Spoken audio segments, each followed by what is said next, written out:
winding road to the old familiar markers of the mercies I have known. I know it may sound simple, but it's more than a cliche. There's no better way to tell you than to say God's been good in my life. I feel blessed beyond my wildest dreams when I go to sleep each night. Though I've had my share of hard times, I wouldn't change them if I could, 'cause through it all, God's been good.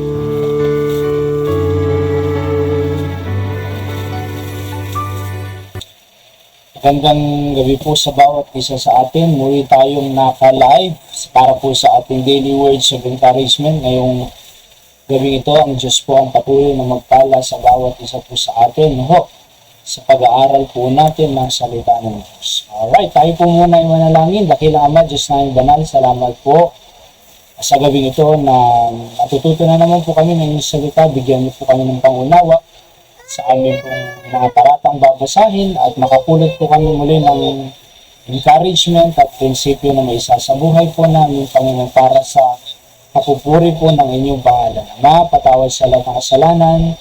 Pagpalain niyo po ang lahat ng nakikinig sa gabing ito.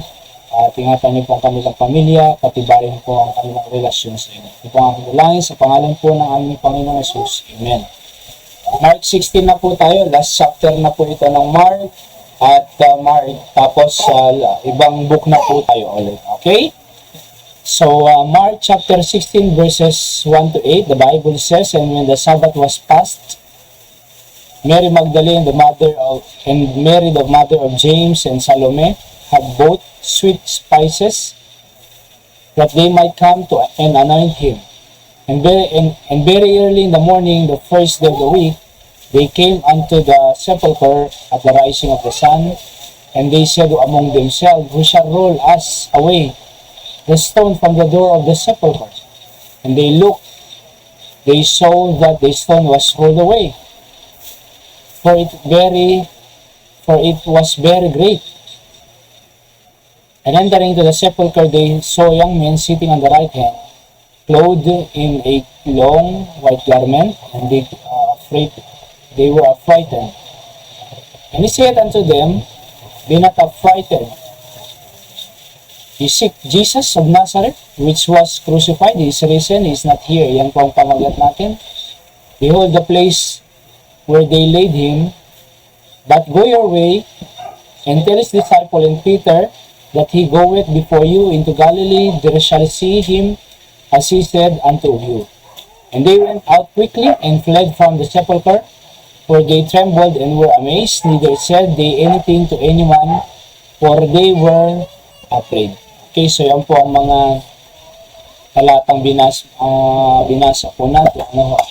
Yung sepulchre po dito, mga kapatid, na minention dyan sa verse 2, ay nemion sa Greek, yung tomb. Alright?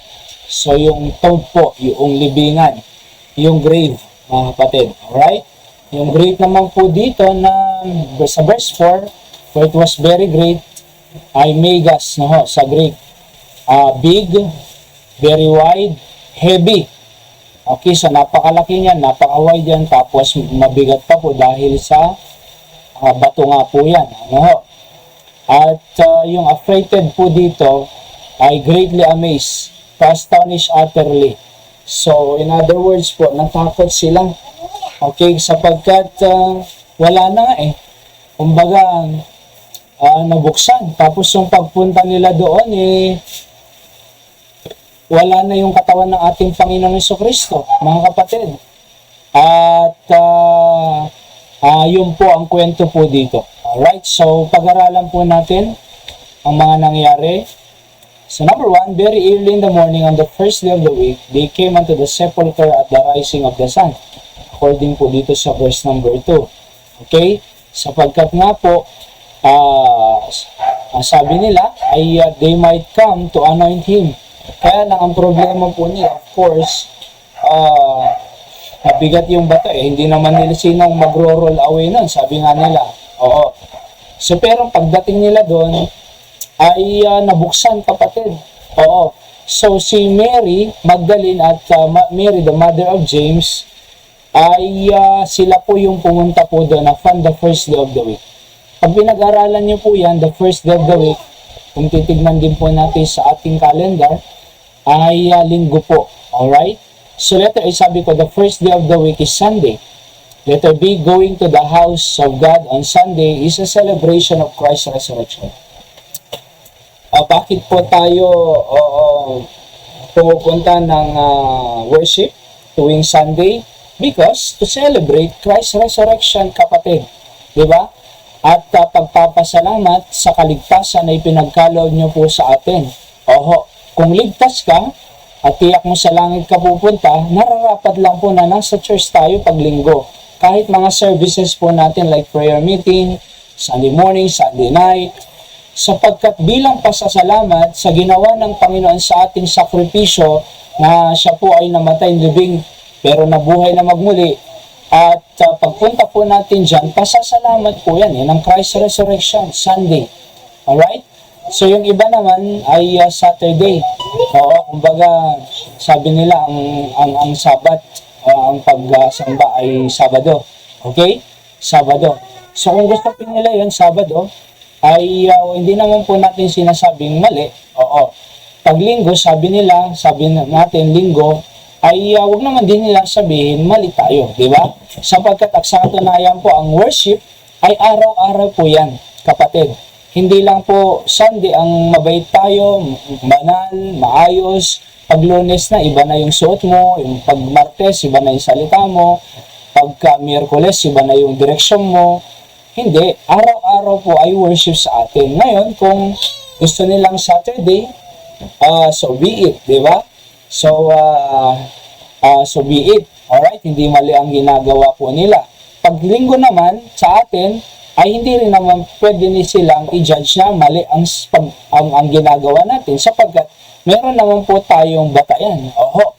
So, from the first day of the week, sabi dito, alright? It is the celebration of Christ resurrection. Kaya nga po, nagpapasalamat tayo sa Panginoon na siya po ay nabuhay na magmuli after 3 days. At bakit? Sapagkat yung po ay first fruit ng resurrection ng natin. Yung resurrection ng Panginoon ay first fruit din po ng ating resurrection. Kaya nga sabi niya po ay sino mang nananampalataya sa akin, kahit mamatay siya, mabubuhay pa siya. Oo, dun sa John 11:25 yata yun ho. So kaya nga po, salamat sa Diyos na siya'y nabuhay. At pagpunta po tayo dun sa linggo, we are celebrating that Jesus rose again from the grave that brings salvation to everyone that believe. Okay? And letter C, it is a Thanksgiving Day of His salvation for us. Alright? So, yung kaligtasan na ibinigay niya po sa atin. Kung mga Hudyo po, ay meron silang tinatawag na Feast of the Passover because they are commemorating what God did for them from the bondage of Egypt, bringing them to the Promised Land. At isa po doon na miracle na ginawa ng Diyos ay nagpadala ng 10 plagues dun sa palasyo ni Pero. At isa po doon ay yung death of the firstborn pag walang sprinkled blood on the lentils of their house. Oho. So, sineselebrate po na rin di ba? Tayo naman po bilang Kristiyano sa mga panahong ito, ay tayo rin naman po ay nagse-celebrate, nagpapasalamat. It is a Thanksgiving Day of His salvation for us. That's why we are going to church. One reason lang po yan. Mga kapatid, of course, to worship at makinig ng salita ng Diyos. Pero isa po diyan, pasasalamat at selebrasyon ng muli niyang kapagkabuhay na nagbigay po ng kaligtasan sa bawat isa po sa atin. Pangalawa, they said among themselves, who shall roll away the stone for us from the door of the sepulchre. Kasi nga po, iaanoin siya, di ba, si Kristo. Pero paano natin i-roll away? Ito ang bigat-bigat niya ito. Oo. So letter A, I said, they saw that the stone was rolled away. Pangalawa, letter B, they asked who rolled the stone because it was heavy. Very heavy. Alright? So, nung pagdating nila doon, rolled away na, kumbaga, nabuksan na yon, ikot na yung batong yan. Pero sabi nila, sino naman? Oo, pero alam niyo po kung sino? Walang iba kundi ang Diyos mismo. Ang nag-rolled away nun, kaya po siya nung nabuhay siya, nakalabas siya doon. Oo. And letter C, the empty tomb shows that Jesus has been resurrected from the dead. Kaya kung pupunta po kayo doon ngayon, katulad ng aming senior pastor, Pastor Sam, pumunta po sila doon, may mababasa po kayo doon na He is not here, He is risen. So, He is not here. Kaya pagpunta nyo doon, wala na pong bangkay doon.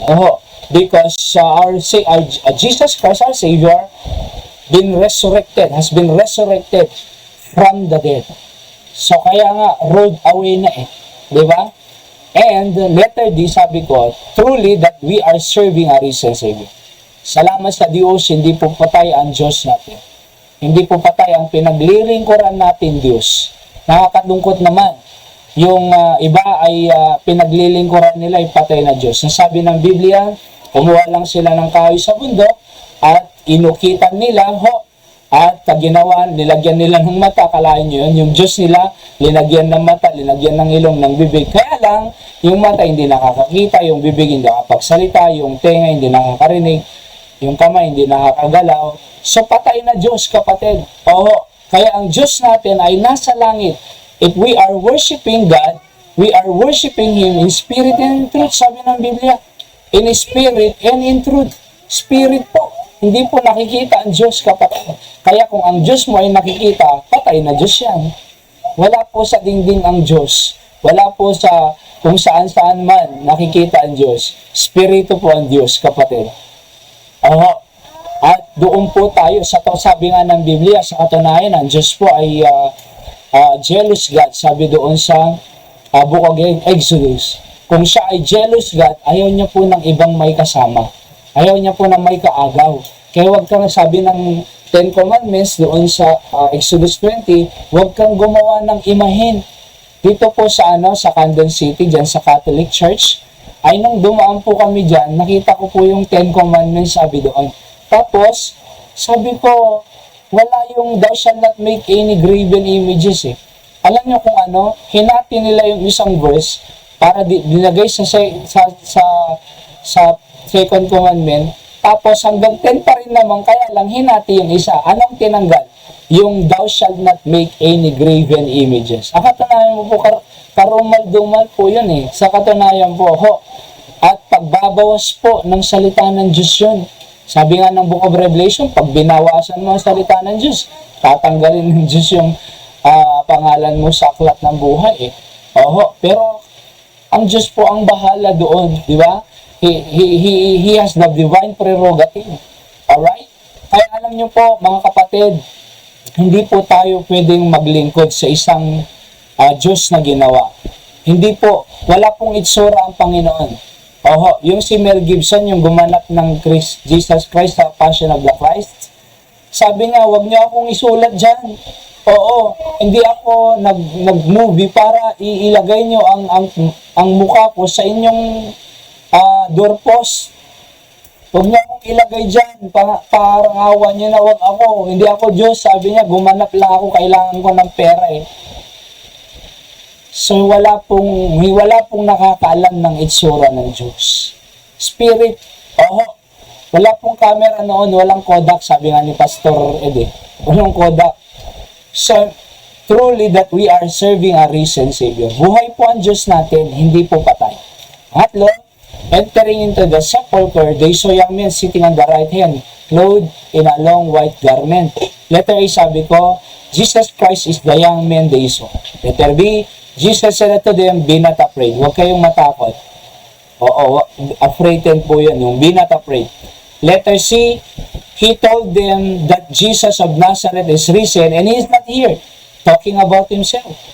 Letter D, Jesus instructed them to go and tell His disciples. Pumunta kayo, sabihin nyo sa inyong mga disciple na ako'y buhay. Di ba? So, ako'y buhay. Salamat sa Panginoon. Sabi ko nga, ay buhay ang ating Panginoon, di ba? Sabi nga, huwag kayong matakot. Oho. So dahil siya ay buhay, at siya po ang confidence natin ngayon, kapatid, habang namumuhay tayo sa lupang ito, alright? At hindi tayo natatakot.